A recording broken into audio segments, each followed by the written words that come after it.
Because there's a video, there'll be a video, but there's also it's just going to be in voice. So the podcast is all just audio. Okay, great. That's the main thing anyway. Anyway, excuse me. All right, so Heidi, well, number one, welcome to the podcast, everyone. And this is Heidi Havercamp, the Vicar of Bolingbrook. What makes you the Vicar of Bolingbrook? Well, in the Episcopal Church, there are two kinds of parish priests. A rector is the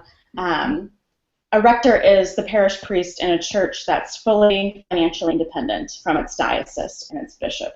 A mission congregation is still financially dependent on the diocese, and so the rector of that church is the bishop. So I'm the vicar because I'm serving vicariously for the bishop as the head of the church. So I get to have this fun, very English sort of title. Oh, yeah, well, it is very fun. That's true. So do you come from an Episcopal background, or what tradition did you come from? Is that your background? Did you expect to end up being the vicar? No, I definitely didn't. I grew up in a church that was strangely half American Baptist, half UC, or United Church of Christ, and so it didn't really have a denominational background. It was just kind of generic Protestant. But I went to the Catholic school right down the street, and so I had this very ecumenical growing up. I went to a Presbyterian college. But I became an Episcopal priest because I just loved I grew up in a very intellectual church, and so worship was very much in your mind.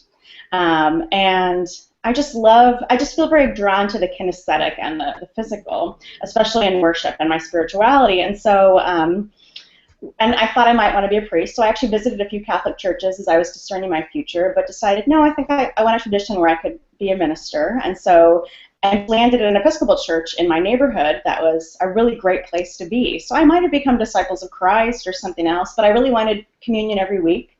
And I love kneeling and crossing myself, and so I ended up Episcopalian.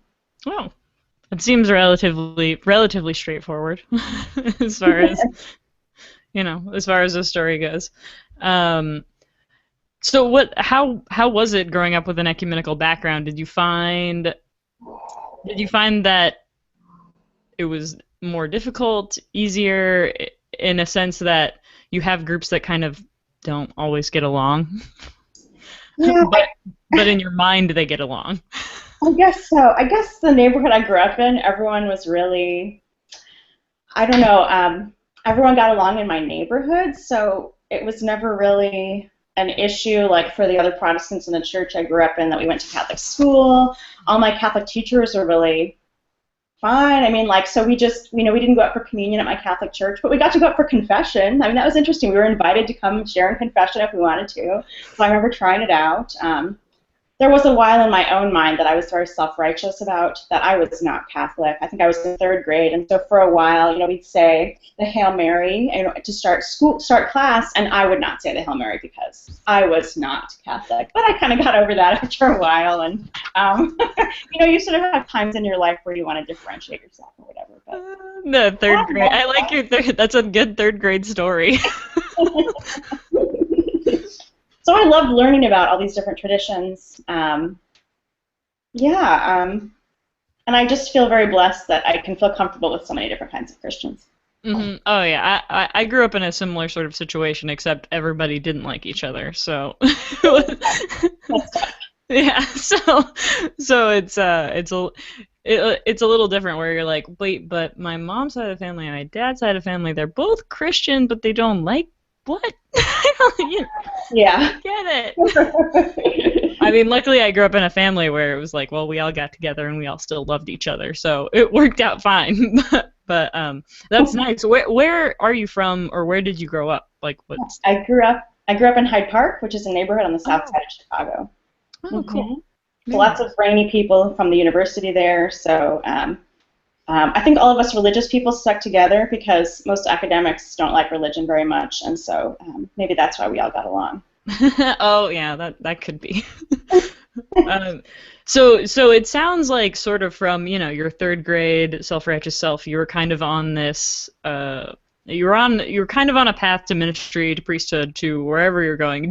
Have you had any sort of like detours? Like, did you do anything else besides this? Well, I guess I always loved church. Probably since middle school, I just felt this special connection to God and the Holy Spirit. And so I guess I'm one of those dorks. I just always went to church.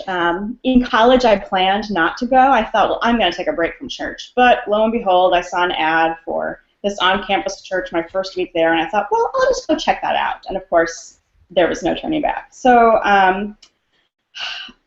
yeah, I guess part of why I'm a priest is I guess I'm there all the time anyway, so they may as well pay me. Um, but I never, it was a hard sell to get me to actually pursue ordination. I was interested in intentional community for a long time and organic farming, so that was definitely a detour. I actually thought about religious life for a while. It has always been uncomfortable to be in front of people and sort of in charge of everything. My younger brother would say he doesn't understand that at all. It's always seemed the opposite to him.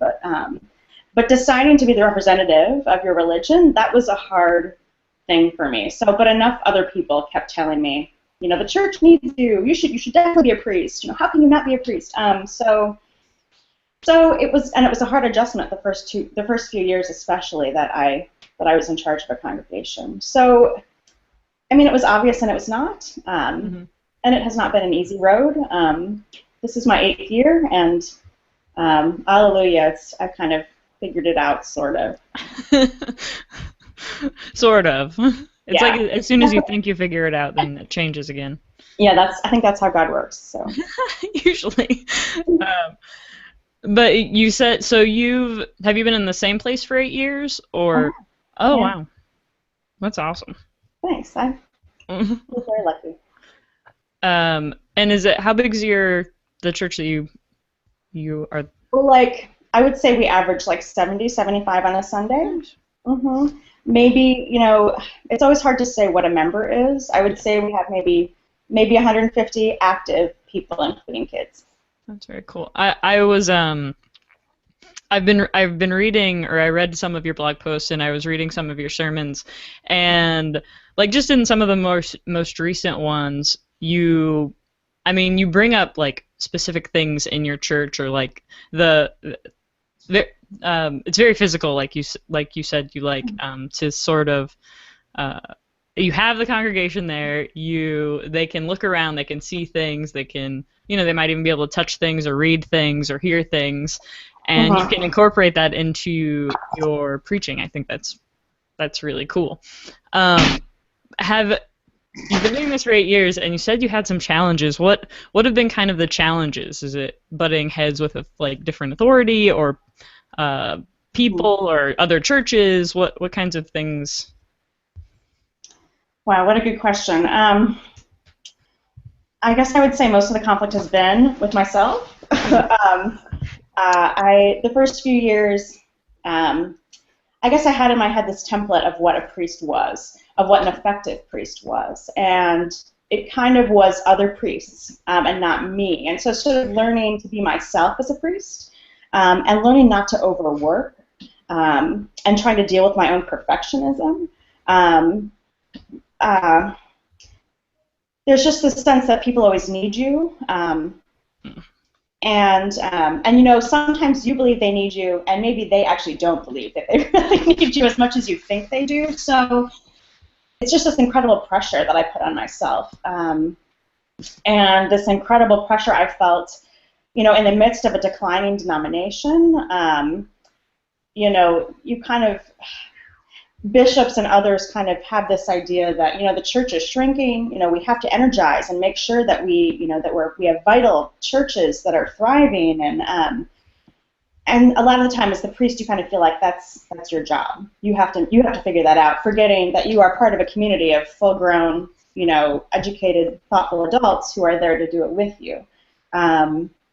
So I think that was mainly the thing. Yeah, there were difficult parishioners, there were crises, there were financial problems, but mostly it was woman versus herself. Okay. So what makes a good priest then? Mm. I mean, there's so many different ways to be a priest. There's so many different ways. I mean, it's not wrong to be driven and, a workaholic. That could be who you are. But I think the key is believing that when you're called to ministry, we're all called to ministry, right? And we're all called to ministry as ourselves, as who God made us to be. And learning to give yourself permission to be the fullness of yourself, with all your weaknesses and warts, and also with all the ways that you shine. I mean, maybe especially as women, but I'm sure men experience this too. It's hard to let yourself shine sometimes and be good at what you're good at. And also admit that you can't meet everyone's needs, and that you have limits, sort of that balance. So I think what an effective priestess can look like a lot of different things, but mostly it's about someone who can admit their weaknesses, their strengths, and share power with other people. That sounds That's what pretty very generic and very specific. No, I mean I agree, and um, I have no experience being a full-on leader in a church. This podcast is basically as close as I get. um, But I'm sure but you're a leader in other ways, Paige, in your own context. yeah, I do teach. So Yeah, that's see, yeah. And um, teaching can be as stressful, I think, as priesthood in terms of learning how to be on stage and mhm, all these people looking at you, and you're grading their papers, and you know, yep. some people like pour their blood on the papers they grade. It seems to me you know. I know sometimes, and then you're like, they're never gonna read it. Yeah. Or you gave them the answer. You're like, write this, and then they don't. Yeah. Or they get mad at you, or Yep. Well, and I guess okay, so kind of changing the subject. When I was thinking about just maybe sometimes the way that you grade or the way that I grade, it occasionally might be a projection. It depends on your state of mind. yeah. Uh, um, Steve always says, he goes, my happiness is all that matters in this class, because if I'm happy grading this paper, you'll have a better grade. I think there's real truth in that. Um, Me but too. yeah, well, yeah, and so I'm thinking about just being a priest or being a preacher, and thinking about your audience or thinking about where you might be when you're writing a sermon, when you're about to get on that stage. What are you preaching a little bit to yourself? Are you preaching to a person in particular? Are you preaching to the whole community? Like, how do you kind of craft your audience or craft your sermon? Mm-hmm. I would say it depends on the week. Sometimes someone's personality has really touched me over the course of a week, and I am kind of preaching to them. Hopefully not, and it's not usually like, if only you were like this, you'd be such a much better person. It's more, I hear the pain that person is carrying, and I try and preach to that particular pain that I know other people in the congregation, I'm sure, carry too. So I do that sometimes. Other times, just the scripture hits me in a certain way, and I feel like the Holy Spirit sort of compelling, this needs to be said, especially when something's happening in the world sometimes, like the Sandy Hook massacre or the Haiti earthquake. And other times I'm really struggling with something, and I need to preach on that. And that's always tricky, though, because you really want to balance how much you talk about yourself and your own issues. Because sometimes as a priest, you are kind of a geek, and you have to be careful. Like, you live in this little bubble world, sort of, so I try and be careful about that. But preaching every week, it's kind of nice because I actually really like it, because you're always in this rhythm, and you get the chance to say a lot of different things and take a lot of different perspectives. At least that's how I think you can keep from getting bored or burned out on trying to find the gospel inside yourself every week. I mean, sometimes you do get tired, and that's hard. Do you work with anyone else when you're writing? I have some online resources that I love. I love David Lose, Lose. He's at davidlose.net. Right now he's going through the Gospel of John, which isn't too much in the lectionary these days. I also like workingpreacher.com. Me too. Which has great resources. Sometimes I use TextWeek. I have a clergy sermon group that, fortunately, I haven't attended much this winter, but there are 5 of us, and we get together and talk about the texts once a week, and that is a wonderful resource. Yeah, because I don't know, I'm like a baby preacher when it comes to preaching, um, but We're all users. but I found like the more that I start going through the text, or I look at resources, or I look at or I listen to sermons, I often hear a lot of the same themes. I don't know, maybe I'm looking at the same type of resource, but it's often like I'm always happy if I didn't necessarily if the only person if I only showed one person my sermon before I preached it, and then I hear like throughout the next week I'm like, oh, I said all of those things good. I wasn't off in whatever I was saying. I guess I want to throw in a plug there too for Feasting on the Word, which is a bunch of books. I do use books too here, like I live so much on the internet. Who is it? Wait, who is it? Feasting on the Word. Okay. Those are a series of books that reflect on all the lectionary passages. And I have a couple others. I have an Oxford commentary. I have a bunch, you have your commentaries too. But yeah, if everything sounds the same, maybe we are all like reading Working Preacher that week. I know, everyone's on the same. Yeah. But then, it's funny because if you're a parishioner or whatever, you don't really notice, and I don't know, it doesn't, I guess in a certain sense it doesn't necessarily matter to you. At least in my experience. Yeah, I think, that's a blessing. They're not paying attention. They're not going to other church websites. Mostly, I'm sure some people do. I do have some sermon readers who like to go read people's sermons, which that's amazing to me. But yeah, I think as long as you feel activated as a preacher, like you're reaching your people, that's the most important thing. Because if you're bored, they're going to be bored too. That's true. If you're not feeling it, they're not going to be feeling it either. No, and yeah, when I've been doing when I've written sermons, it's always like how are you might get to the first, you get finished with like the first third of a sermon, and people are starting to check out, maybe not totally, but it's like they're just chewing on the first third, yeah. Which is fine, but it's like, sometimes as a preacher you have to kind of accept that not everyone's going to hear every word, or they're going to hear it in their own way. Yeah, exactly. They'll come up to you afterwards and say, "Thank you for this message," and you're like, "Wow, that wasn't what I said at all, but the Holy Spirit must have been working in you, and that's what you needed to hear." So great. Yeah, and you do see people check out at various times, and that's how it works, like you say. Yeah. Yeah, I went to the first time I preached at the Brookline Church of Christ in Boston, and one of the interesting things they do after a sermon is they often, not every time, but they give a chance to a very tiny church, like less than 30 people.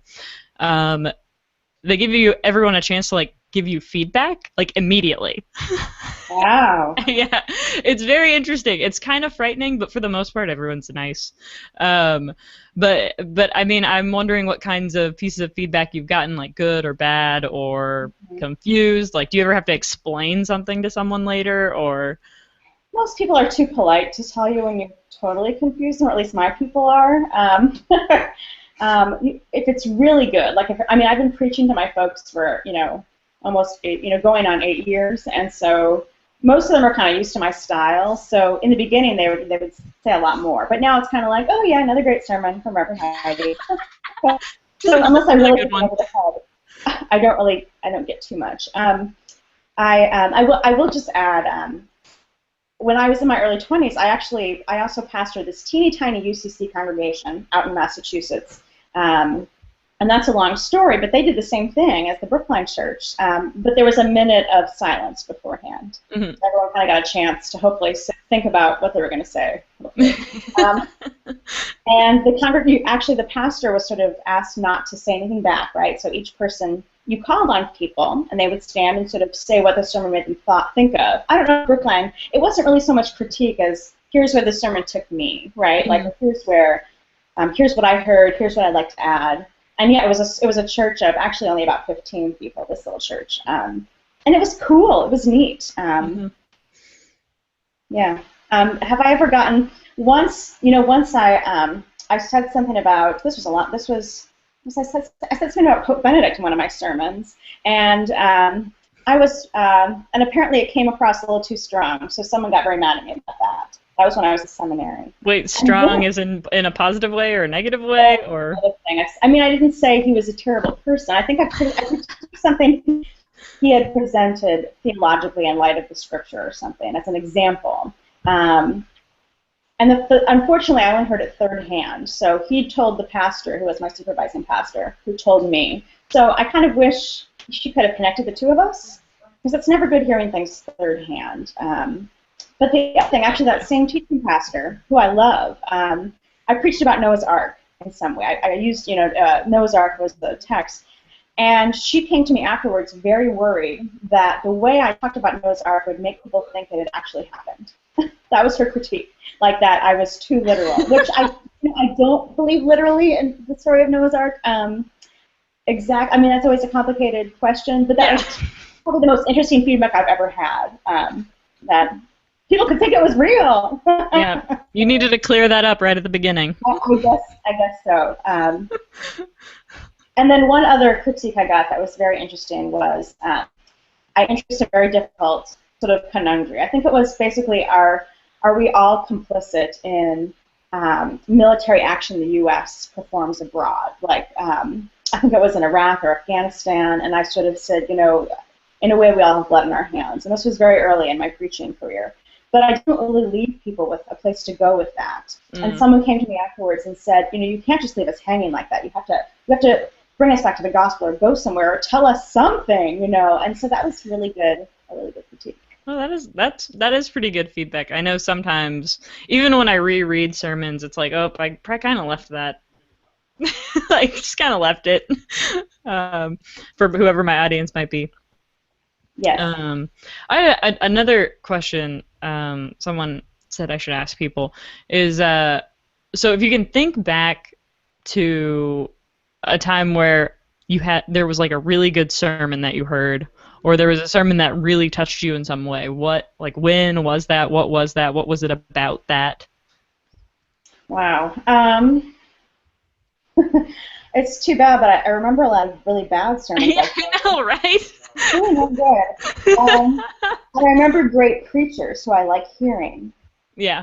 Actually, I guess my ordination sermon was given by a man named John Daly, who's still an active priest in the Diocese of Chicago.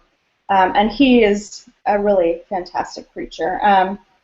And he preached about and he actually, maybe because he preached in a very physical way, he preached about the physicality of being a priest and the sacrifice and almost the martyrdom of being a priest, which was very, it made us all very quiet, as you can imagine. Wow, yes, we're really getting into something big. And he preached from a medieval carol, because we were ordained at Christmas time, and it was a carol about sort of the blood of Christ in some way being part of the Christmas story. And the line that I'll never forget is, he said, when we put oil on your hands, it's not because your hands are special or because there's anything sort of privileged about this beyond. He said, the oil goes on your hand. What did he say? The oil goes there because that's where the nails go in, he said.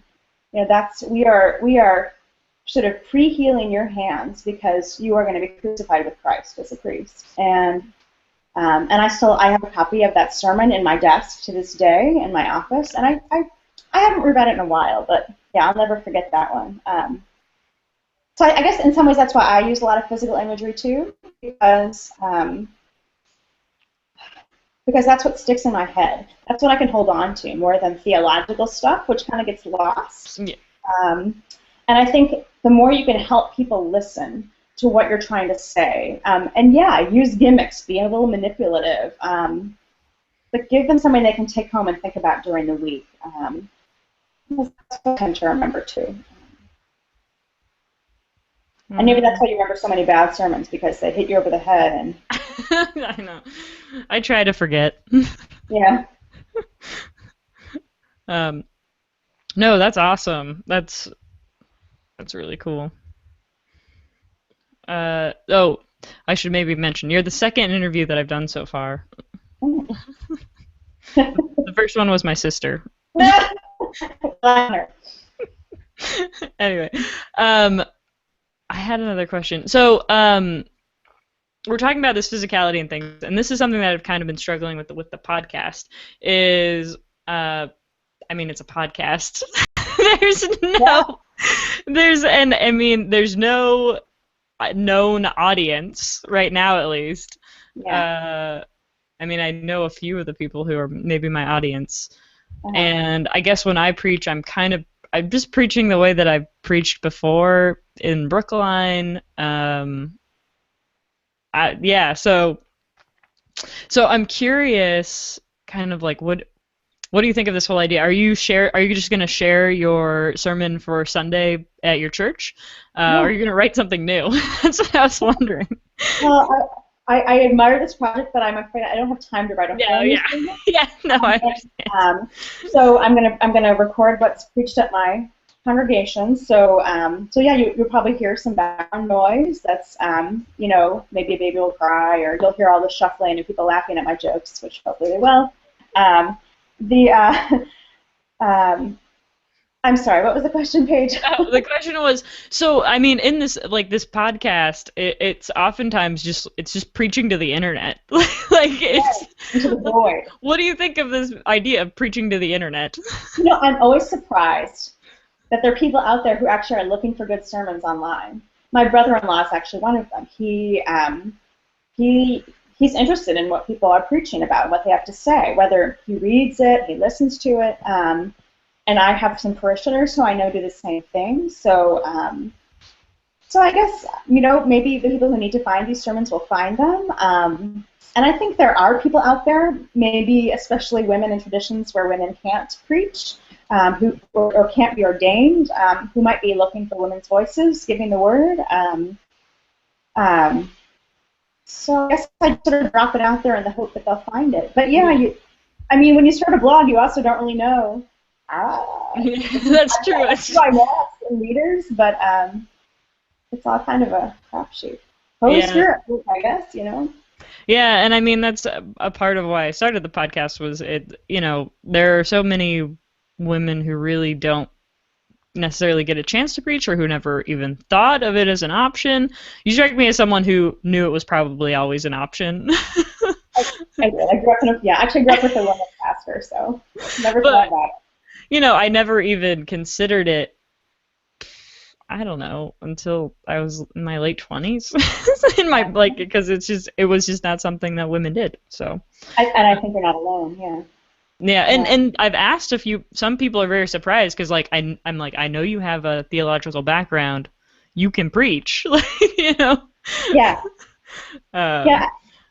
I think too, a lot of women who maybe didn't hear other women's voices preaching and who have become pastors who are preaching on a regular basis, I imagine some of them might also be looking, what does this sound like? How do I sound like myself? Again, that becoming a pastor as yourself and not maybe channeling the men you've heard, or yeah, it's hard to find your own voice sometimes. And my sister always says that women have to be better because we have something to prove. I think in a lot of cases that's true. Yeah, like you can't sound too, you have to, maybe you lower your voice in church so people don't say, I just can't, you're in such a high register, I can't hear what you're saying, or actually once I preached and someone said to me, you keep pushing your hair out of your face, stop touching your hair so much. And that was kind of like, okay. You're Yeah. like, Yeah. There are plenty of men with funny tics when they preach too, so. That's true. I mean, if there was a preacher with long hair, they might be like, why is his hair so long? Yeah. That's true too. Yeah. They'd be like, you need to get a haircut. People tend to notice you're a woman when you're preaching, or it's more likely they notice that about you, because what's stamped in their head as a normal worship leader, preacher, priest is man. So yeah. Yeah. I like to think it's changing a little bit. I think it is changing, and I think we shouldn't take it personally because it's not really about us. We just happen to be this rubbing edge in the culture right now. As more women are becoming priests, it's people's minds that are the problem, and we're caught in the middle. But I really urge women not to think about it as being about us because it's not about us as people. It's just this growing edge, and transitions are hard. It's tough for people, so. It's not an excuse for people to be mean, sure, but yeah. In your own church, I don't know who was before you, was there any was that like a growing pain in your church or growing edge or It when was you coming actually, in? my church was the first Episcopal church in this diocese to have a woman as the full-time priest back in the early 80s. Mm-hmm. And she had a really tough road. I've heard stories about our church was founded in the 70s, so in a lot of ways, it was always kind of like a groovy place. Like, it was kind of, it wasn't stuck in the past. But I know for her colleagues, I know she had a hard time, and she worked really hard. Like you say, worked harder to prove that she could do this. But I'm the third woman priest at my church in 40 years of ministry, so it's like not really been an issue. Oh, so they had this planned out right. Like they're like it was fine. Now in this suburb, in this community, there aren't many other women clergy, so especially who are like full time running the church. So that's been a little lonely sometimes. Like it's weird hanging out with my colleagues out here because I just feel like I'm in kind of a different world than a lot of them are. And maybe that's just me. I don't know if that's me. They haven't been mean to me, but no, I mean there is a certain camaraderie with your own gender, I guess. Yeah, I think that's true. Yeah. I want maybe. Sometimes not. I guess. Yeah. Diversity is a nice thing to have. Yes, it is. It's a great thing. I think it's essential for healthy functioning. Mm-hmm. Because psychological and community like I think that can happen, and you need sort of some newness injected here and there, whether it's gender-based or racial or socioeconomic or even like political. Like it's good to have public Republicans and Democrats and everybody else like around each other and not sequestered in their own little islands of, oh, we're all right. No. Yeah, that's true.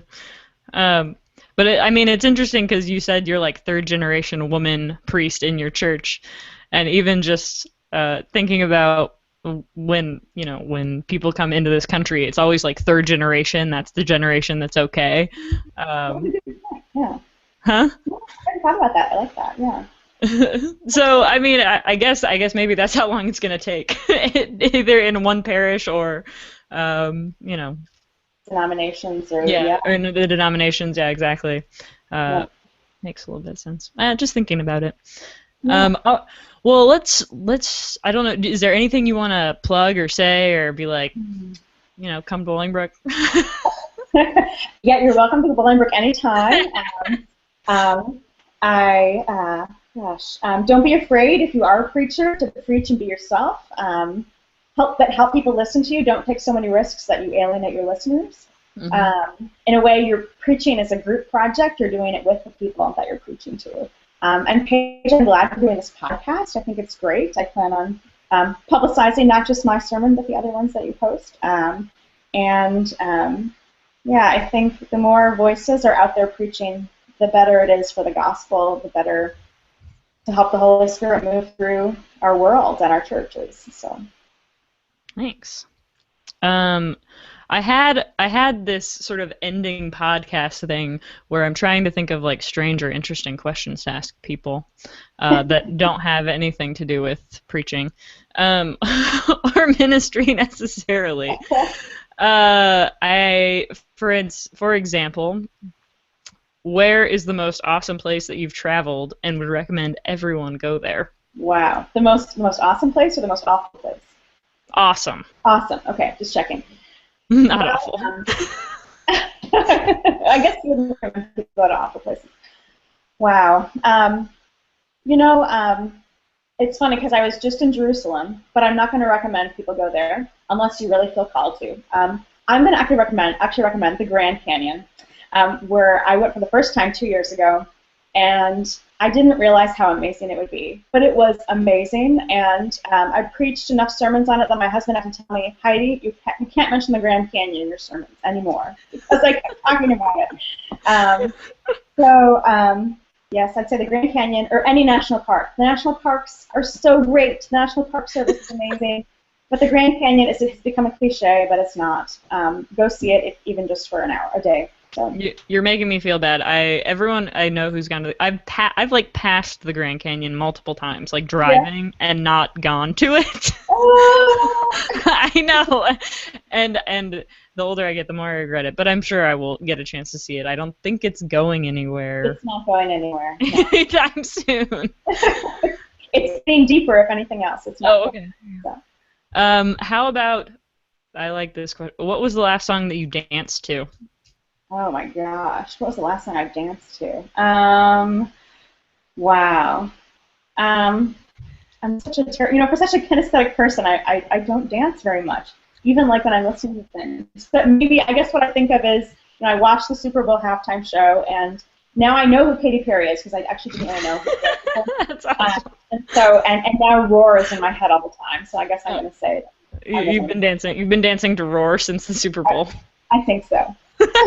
I guess that's good for a women's preaching podcast. Like, listen to me roar in the pulpit. Yes. Let's ride a lion in the Super Bowl. That'd be some pulpit. That'd be, yeah. Mm-hmm. Okay, so I'm going to do more of these interviews. What are some good questions you would like to hear from women who are preaching, or first time, millionth time, or just odd questions that you can think of? I would say, like, have you ever preached a sermon that made your knees shake, and why? Oh, wow. And even literally, what else would be a good question for women preachers? Should I ask you that now? Oh, yeah, I've said enough already, Katie. All right, we'll just hold that for future reference. Tired of hearing your own voice. Anything else? Oh, there's so many things you could ask. I think you've asked really good questions, I guess, Paige, really good ones. And I think, questions that get us thinking about our vocation as preachers, and I like the questions you've asked, so. Okay. I mean, this is all practice. So. Life is always, they say life is not a dress rehearsal, but guess what? We're always practicing at this thing. So. Yeah. Well, thank you so much for sharing, and I'm looking forward to the sermon, most definitely. Do you need any more details about how to get that to me, or are you good? Yeah, maybe if you send it. Again, I'm not like super adept at all this, so if you send me, just pretend I'm stupid and like tell me exactly what I should do. Yeah. The guy who records sermons at our church, he said he thought it was too big to email, so he'd give me a jump drive. You can usually, I don't know how he's recording it, but usually you can just email it. Okay. On Gmail. My husband's really smart about this, so he probably figured it out. So, and you said 10 seconds before and after. Yeah, just some dead space. Okay, so you can play with the stern. I think that's it. And you'll probably want the text and. Yes, that'd be great. Yeah. All right. Thank you so much. Have a good rest of your day. A good weekend. You too. Oh, and Paige, actually, if someone ever doesn't say enough, if you need to get them talking, ask about wedding sermons. That's always a good one to get. Wedding sermons? Yes, because you're preaching to mostly people you don't know, who don't care what you have to say, to a couple who probably isn't really able to pay attention very much. It needs to be short. Marriage is a fraught issue. I mean, that's just that's a good way to get people talking if somebody's warming up. Oh, that is a great idea. Thank you. You're welcome. I'm such a baby preacher. I don't even think about these things. It's okay. I'm like, oh yeah, there's all kinds of places that you're preached that might be weird. All right. Thank you so much. Have a good day. You too. I'll be editing this. This will all be posted as basically as soon as you get me the sermon recording, it'll be posted. Awesome. Fun. All Well, I'll right. send you that Sunday afternoon and say hi to Steve for me. Oh, I will. All right. Thanks, Heidi. Okay, bye. Bye.